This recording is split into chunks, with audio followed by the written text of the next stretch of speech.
I'm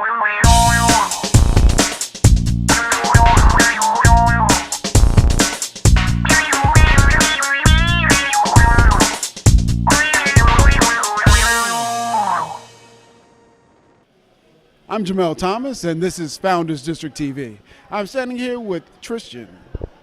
Tristan, you just came from a seminar led by Darren LaCroix. What were your thoughts on it?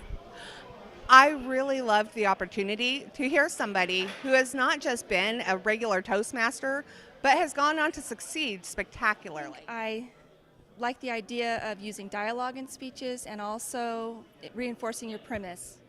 Seminar was good. It reinforced the message that there's a structure behind the art, so I got to learn that I can improve the artistic side of me by putting some underlying structure behind it. Lauren, you're one of the younger attendees of this seminar. Can you tell me what you walked away with? I really thought it was a really cool experience to see what it's like to be a world-class speaker, and that it feels good to win, like, contests. Are there any takeaway points that you walked away with? The biggest takeaway is sort of his mantra, stage time, stage time, stage time. That was reinforced for me today. And it gave me the workshop gave me the confidence to continue to go and do that and do it more often. I really loved the organizational model that Darren developed with Patricia Fripp. I felt that it was a really great way then that it could be scalable for any length of presentation. The next step is to go to my club meeting and to let them know that I'd like to compete in this year's Toastmasters International competition. Congratulations on that decision. I wish you the best of luck. I'm Jamel Thomas, and this is Founders District TV. I'm here with Darren LaCroix, the 2001 World Champion. Just got finished with a seminar. Can you tell those who missed your seminar exactly what it is they missed? Well, first I want to know, why weren't you here? What could be more important? What I talked about today was literally the process that I learned from my coach, Patricia Fripp, on how to write a keynote speech. It's one thing at Toastmasters to write a 5 to 7 minute speech, which is a great place to start. But then if you want to take it to an hour, what do you do? Where do you start? And we really need that process instead of trying to figure it out ourselves. I know, real quick, when I started, I thought that a keynote speech you had an opening, you had a closing, and a bunch of stories in the middle. And that's not the best structure to really make it a memorable, lasting presentation.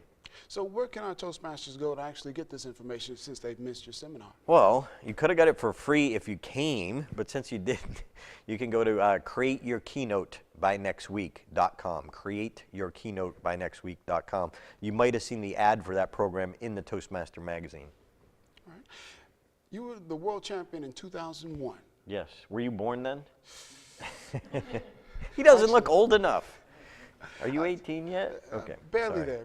I get carded still. All right, good for you. Question, how long did it take you to get there?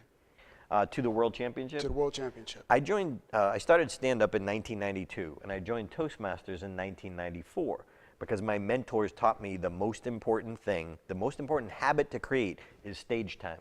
Stage time, stage time, stage time. So when I discovered Toastmasters, I was like, this is awesome. The comedy club owners don't see my mistakes. I can screw up, but I can get stage time. So I immediately saw the value and joined 4 Toastmaster clubs in 1994. And instantly, I would be on stage at Toastmasters during the day, comedy clubs at night. So I failed twice a day. And I was in the contest, I think 3 times, and never made it past division until 2001. Wow. So you started in 94, you won in 2001. If you could go back to you in 94, what product or information would you give yourself to speed up that process? Well, number one, coaching. I never got coached until 2001. I didn't see its intrinsic value, meaning, we have mentors and we have somebody who helps us and encourages us in the club, but to have somebody who is a speaker coach, I didn't have one until 2001, and I thought I knew a lot about speaking because I was getting paid as a speaker, but part-time. I still had a day job. So when I joined the contest, David McElhaney first helped me from my district, and then Mark Brown. They showed me a whole nother level of speaking that I was not even aware of because I was just trying to figure it out myself. So I think any learning program would have been helpful to me early on. But ego gets in the way. Right. Okay. What's the next step for Darren LaCroix? Next step for me is I'm working on writing a film script, writing a manuscript for a movie. So feature film, I've never done it before, but I've had this dream in my head. I was inspired by, I'm sure you know the movie Rudy?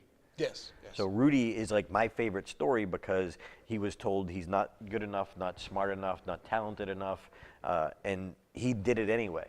Well, I had it on my bucket list to meet him, and I met him a couple summers ago, and I was like a little kid having lunch with Santa Claus. I was like, and because it meant so much to me, and it had inspired me. And when I had that lunch with him, I was more inspired by the fact that he created that movie, not knowing anyone, making a conscious decision because he wanted to become a speaker.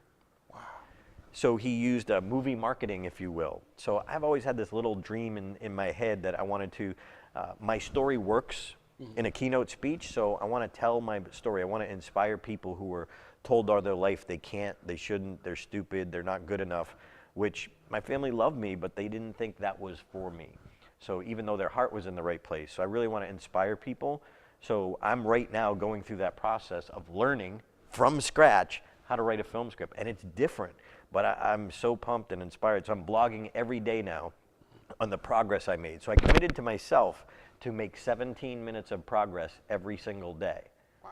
And so if you go to darrenlacroix.com, check out my blog, you'll see whatever I did that day. So I'm posting it like a little report. And the reason to keep me accountable.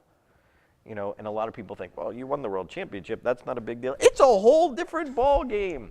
So I'm hoping to inspire people the same way I was inspired by Rudy, that, hey, I don't have a clue how to do this, but I'm going to start. So I'm talking about the books that I'm reading now and the audios and what I'm learning through the process. Now, you said it's on your website? Yep, my blog, darrenlacroix.com/blog. Okay. Now, another aspect that you touched on was marketing. You're not only a amazing speaker, but you're a genius marketing expert. Can you give the clubs any insight as to what tools they should use to become better marketers of their clubs? Yeah, I mean, I did a program at Toastmasters at the convention in Vegas a couple years ago that was videotaped, and I have it on my site, but go to the Toastmasters site, and it's speaking outside of Toastmasters. The same thing I tell professional speakers is your best marketing is you on stage. So people grew up and we're coming in Toastmasters, and we are willing now to make some mistakes in that little cocoon, that safety net. Well, if somebody's really going to grow, no one comes to Toastmasters to be a better speaker at Toastmasters. We come to be better outside. So I think the best club marketing is make it a commitment to your club to have one member speak outside of Toastmasters at a Rotary Club, a Kiwanis Club, a Women's Club about the fear of public speaking. Push people out of your club to go market the club. Wow. Great information, Darren. Thank you for your time.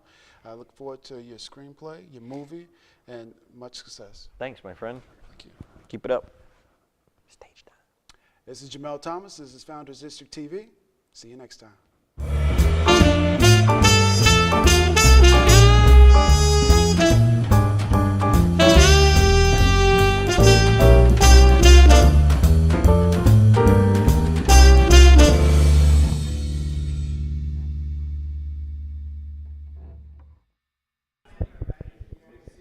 That's it, guys.